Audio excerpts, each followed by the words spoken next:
Hi everyone, the purpose of this video is to highlight the unique adaptations of the seed plants. So one shared characteristic of all seed plants is that they are heterosporous. This is actually a seedless vascular plant life cycle here. We talked a little bit about the lycophytes.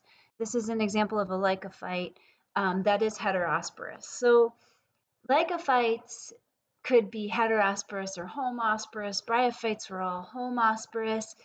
Seed plants are all heterosporous. So that means that they produce two different kinds of spores. They produce small spores that you can see in this microsporangium. Those are called microspores. And they produce large spores that you can see in this megasporangium. Those are called megaspores. These are all haploid spores that are generated through meiosis. The megaspore germinates to form the megagametophyte, which you can see right here, and that's going to generate the egg. The microspores develop into the microgametophyte, which you can see over here. It generates the sperm.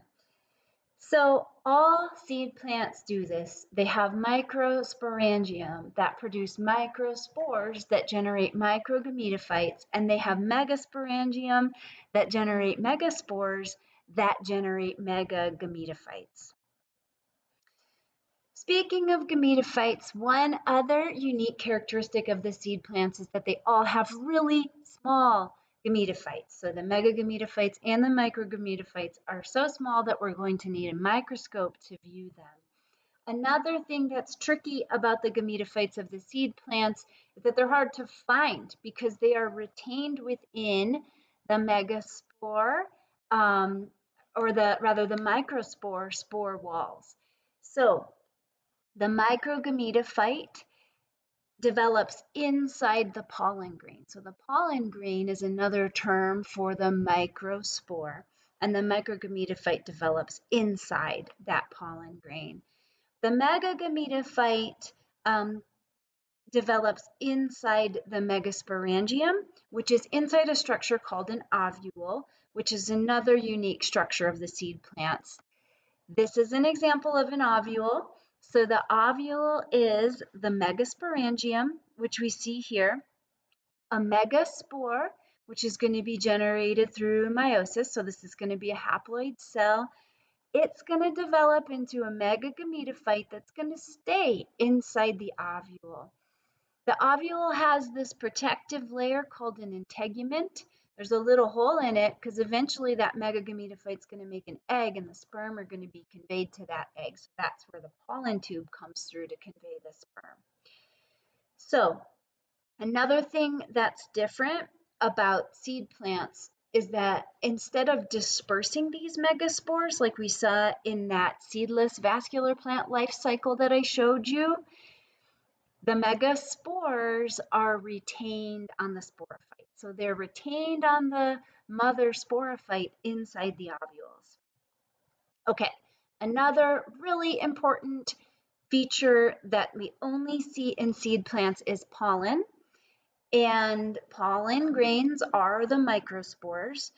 So they develop through meiosis, and they're haploid spores inside the spore wall, inside that sporopollen and spore wall. The microgametophyte, or the male gametophyte, will develop. So you don't even see the microgametophyte. It just looks like the spore because it develops inside the sporopollen and wall. There's a lot of advantages to this structure with this tough sporopollen and wall. It protects the microgametophyte. It's also really light and can get carried by the wind. When it ends up on an ovule, we call that pollination. So it can be carried great distances. It's not dependent on water for transport. We know that things are a lot drier on land than where the green algae live in the water. And this also means that the seed plant sperm are not relying on water for fertilization. So they don't have to swim to an egg.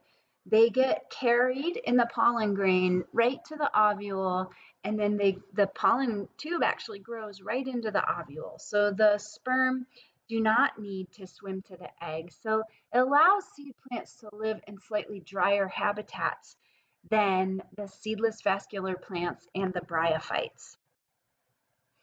Okay, obviously, another really important adaptation of the seed plants is their seeds.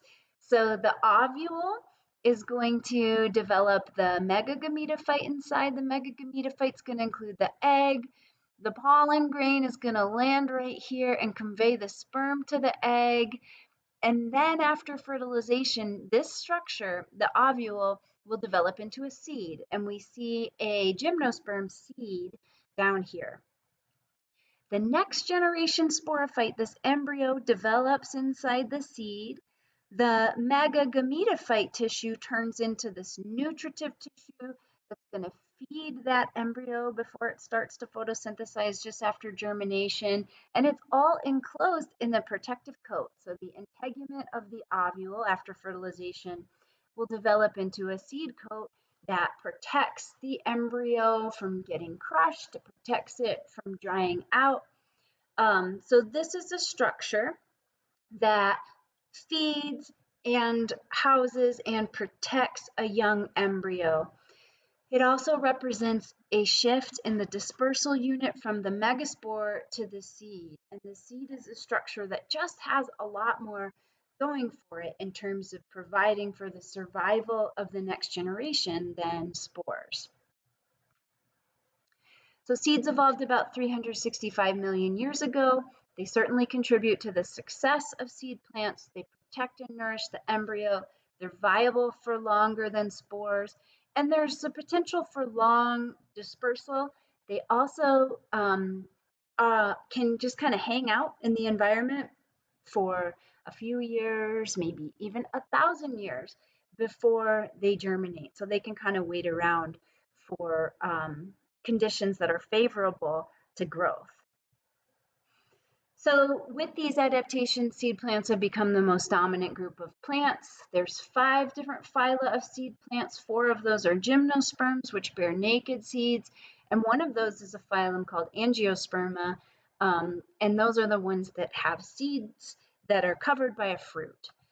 So real quick, I want to introduce you to some of the really special adaptations in the angiosperms. This is by far the most diverse group of plants with over 250,000 species. It includes many of the familiar plants like grasses, trees, vines, aquatic plants, and cacti. And 2 of the secrets to their success are their shared derived characteristics that are unique to this phylum.